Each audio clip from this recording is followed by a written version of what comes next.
Hello, xin chào các bạn. Tôi là James Nguyễn.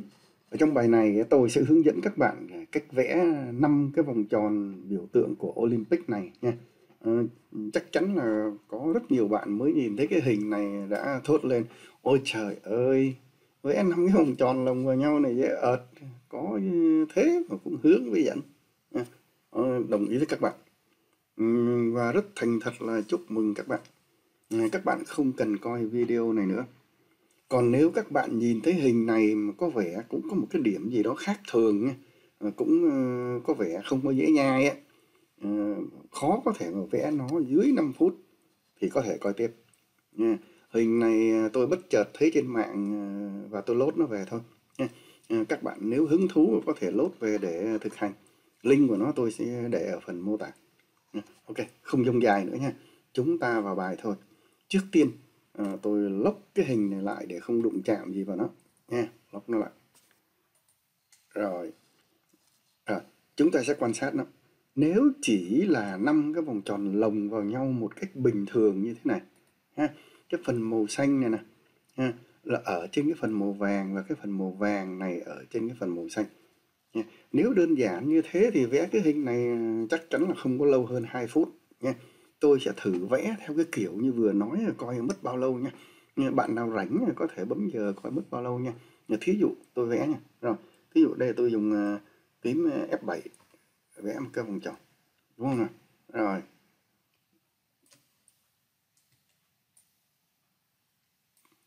đây là cái vòng tròn. Được chưa? Rồi, tôi sẽ copy để có một bản nữa. Tôi thu gọn nó lại, giữ shift thu gọn nó lại. Rồi, ok. Còn bài nó lại. Được chưa? Rồi tôi copy thêm, đúng không? Rồi copy thêm để có một cái vòng tròn thứ hai. Chọn hai cái này. Rồi tôi copy nha. Giữ Ctrl tôi lôi ra đây, kéo nó mũ ra đây. Rồi, tôi Ctrl đi, có thêm một cái nữa. Rồi, xóa bớt cái hình dư này đi. Rồi bây giờ tôi sẽ tô màu cho nó, đúng không? Tô màu theo đúng cái hình mẫu. Rồi, bây giờ là màu vàng. Đây là màu đen. Đây là màu green. Đây là màu đỏ. Được chưa nào? Ok, dễ ợt ha. Rồi ok, tôi sẽ bỏ nét cho nó, đúng không nào?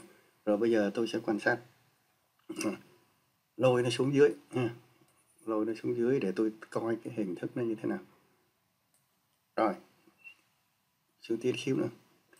Rồi các bạn thấy cái hình màu xanh chỗ này sẽ phải đè lên, đúng không? Dễ mà. Cái này các bạn đối với các bạn học Corel thì quá dễ rồi nha. Rồi, chọn với cái này và intersection. Rồi, cho nó lên trên.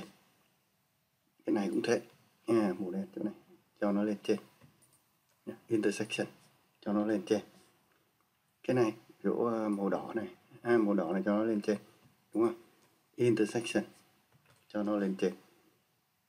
Rồi màu đen chỗ này, intersection cho nó lên trên.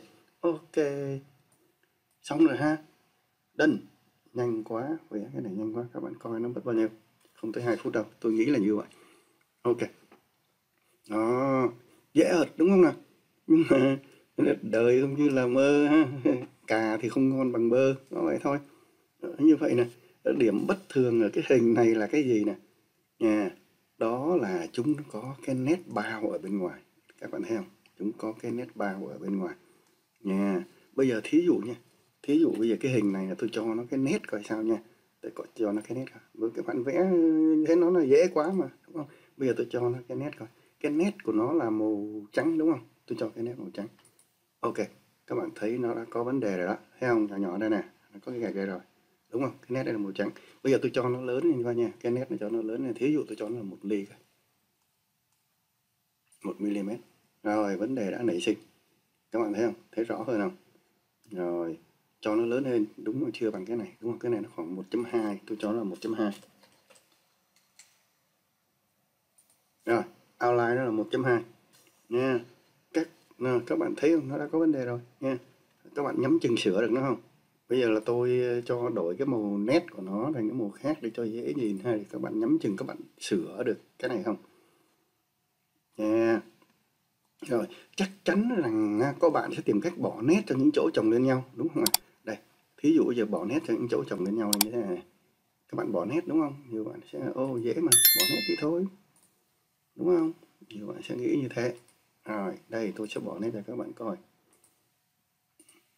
Rồi ok, bỏ nét ra nhìn nhát nhát thì thấy nó cũng được được, đúng không? Nhưng chỗ này nó được, nhưng mà ở đây á, nhìn nó không phải là như thế nha. Các bạn nhìn thấy, thí dụ tôi đổi thành cái đất trắng là các bạn thấy nó thê thảm đời cô lựu lên, thấy không? Nó lòi ra ngay. Cái này đổi đất trắng thôi, lòi ra hết. Cái này cũng thế, phải có nó của nó là nét trắng mà, thấy chưa? Được chưa nào? Nó nhìn nó cực kỳ xấu luôn nha. Như vậy mấu chốt của cách vẽ cái hình này là như thế nào nha. Chứ vẽ theo kiểu này là chắc chắn là không được rồi, thấy không? Các bạn nhìn thấy như vậy là không được rồi. Mấu chốt của cách vẽ của cái hình này đó, nó nằm ở một cái lệnh mà rất nhiều người biết nha, nhưng mà để áp dụng chúng trong những cái trường hợp đặc biệt như thế này thì không phải ai cũng biết áp dụng nha. Đó là lệnh convert to outline nha. Đây, object convert outline to object, convert outline to object, đây là lệnh này, được chưa nào? Tôi vừa nói tới đây chắc nhiều bạn sẽ nói ok, vậy là tôi biết vẽ rồi. Dĩ nhiên rồi, chỉ cần có người chỉ điểm là xạ thủ phải bắn trúng thôi, đúng không nào? Nhưng mà nếu mà bạn nào vẫn còn lăn tăn về cái cách vẽ đó, thì hãy coi tiếp nha. Bảo đảm sau khi coi tôi vẽ xong, các bạn sẽ thấy đúng là vẽ nó dễ ợt. Ok, bây giờ là cái cách vẽ của tôi cho cái hình này nha.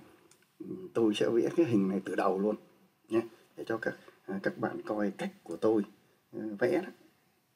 Coi có giống như là cách mà các bạn đang nghĩ hay không nha.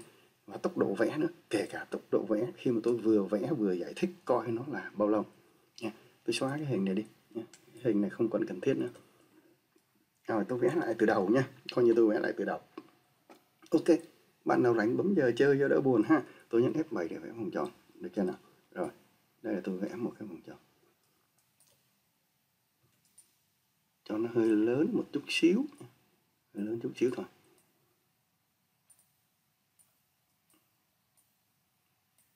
Rồi, chỉnh chút xíu cho nó hơi tương đối thôi nha. Rồi nhấn phím cộng để có một cái vòng tròn nữa. Rồi, giữ shift thu nhỏ nó lại, được chưa? Giữ shift nha, thu nhỏ nó lại. Rồi, chọn cái trên, rồi combine nó lại hoặc Ctrl L. Rồi, tôi đã có cái này rồi. Ok, tôi tô màu cho nó. Lộn màu, tô màu này đi ha. Rồi, ok, rồi định nét cho nó luôn. Ví dụ nét vừa rồi là mình tính là 1.2 đúng không? Tôi cho nó 1.2 luôn. Được chưa?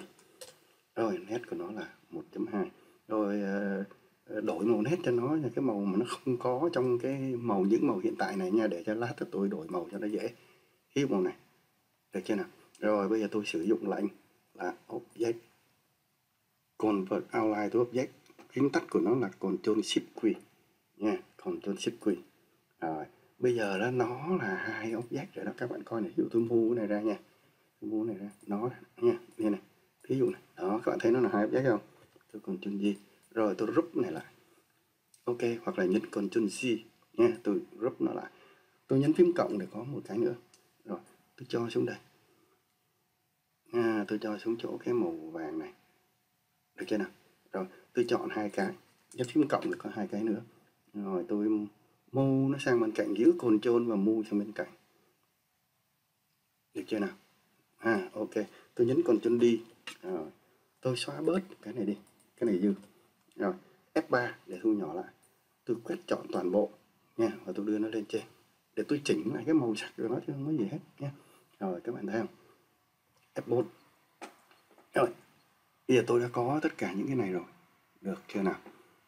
Bây giờ cái vấn đề còn lại là tôi sẽ đổi màu, đúng không? Giữ Ctrl chọn vào đây và đổi thành màu vàng.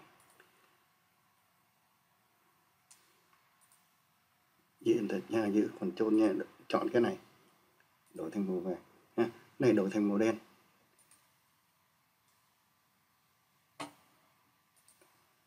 Cái này đổi thành màu green. Cái này đổi thành màu đỏ.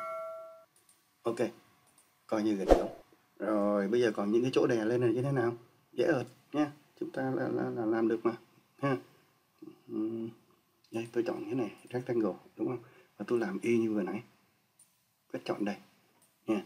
Rồi và chọn với cái này, rồi intersection, rồi move nó lên trên nha, move nó lên trên đúng không, shift rồi được chưa. Rồi cái này cũng thế nha, màu đen, chỗ này màu đen đúng không, đúng rồi màu đen. Chọn với cái này intersection, rồi shift page up đưa lên trên. Rồi cái này chỉ chỗ nào nữa, chỗ nào, chỗ màu đỏ này lên trên đúng không, rồi lên trên chọn với cái này intersection, shift page up đưa lên trên. Rồi cái này nữa, chỗ này màu đen đúng không, màu đen chỗ này đó. Rồi chọn với cái này ha, intersection, shift page up đưa lên trên. Ok, giờ tôi coi lại coi đúng hay không nha, có lại không. Ok đúng rồi ha, đúng rồi, xóa cái hình chữ nhật này đi. Rồi bây giờ vấn đề còn lại là như thế nào? Rồi vấn đề còn lại là dễ mà, chúng ta chỉ còn đổi màu cho cái vùng bao quanh bên ngoài nữa thôi. Chúng ta học lệnh nó rồi, Ctrl F. Ctrl F là File and Replay, có bài rồi đúng không? Ở đây chúng ta chọn như nào? Ở trong cái phần này nè, ở trong cái phần mà File and Replay này, chúng ta nhấp xuống đây và chúng chọn gì? Replay Object nha, thay thế object. Thay thế gì? Thay thế màu. Tìm màu nào? Tôi tìm một màu. Bây giờ tôi tìm màu gì? Tôi tìm màu cam đúng không ạ? Tìm màu cam ha. Tôi tìm màu cam. Rồi màu cam đâu đây? Tôi tìm màu cam. Được chưa? Và tôi thay bằng màu gì? Tôi thay bằng màu trắng. Đúng không? Thay bằng màu trắng. Ok. Ở đây tôi thay bằng Uniform Fill cho nên tôi sẽ bỏ tất cả những cái còn lại. Chỉ còn giữ Uniform Fill lại thôi. Ok, File on, Replay on. Được chưa? Kiểm lại coi. Giống y chang. Được chưa nào? Ok. Được đó. Coi tới đây á. Coi tới đây mà nếu mà các bạn nói như thế này nè, dễ ợt thì biết vẽ rồi nha. Nói thật nha, tôi rất vui nếu mà các bạn nói như thế. Còn bây giờ nè, bây giờ nếu mà các bạn mà có cái hứng thú thì các bạn thử vẽ cái hình này coi sao nha. Này, các bạn thử vẽ cái hình này coi sao. Đây là hình hai cái tim lồng vào nhau nha, coi như là một cái biến thể của cái bài vừa rồi nha. Với cái hình mà hai cái object lồng vào nhau như thế này, các bạn có thể biến ra nhiều cái lắm. Thí dụ các có thể biến ra là hai cái nhẫn lồng vào nhau, hoặc là hai cái mắt xích lồng vào nhau nha. Có nhiều cái để các bạn áp dụng, nhưng mà ở đây là hai trái tim lồng vào nhau, và đồng thời nó có những cái affect nữa nha. Rồi các bạn thử sức coi nha. Bảo đảm là cái hình này nó chỉ áp dụng những cái gì mà tôi đã hướng dẫn các bạn thôi nha, không có cái gì mà tôi chưa hướng dẫn các bạn cả. Suy nghĩ một chút, vẽ nó dễ, không có gì khó nha. Tôi sẽ up cái video cách vẽ của nó ở bài sau nha. Nhưng cái video sau này nó chắc chắn sẽ là cực ngắn nha, nó sẽ không dài quá 5 phút đâu nha. Link của link của hai cái hình này đó tôi sẽ để ở cái phần mô tả nha. Các bạn nốt về mà thực hành. Bài này tới đây là hết nha. Cảm ơn các bạn đã chú ý theo dõi. Hẹn gặp lại các bài sau. Bye bye.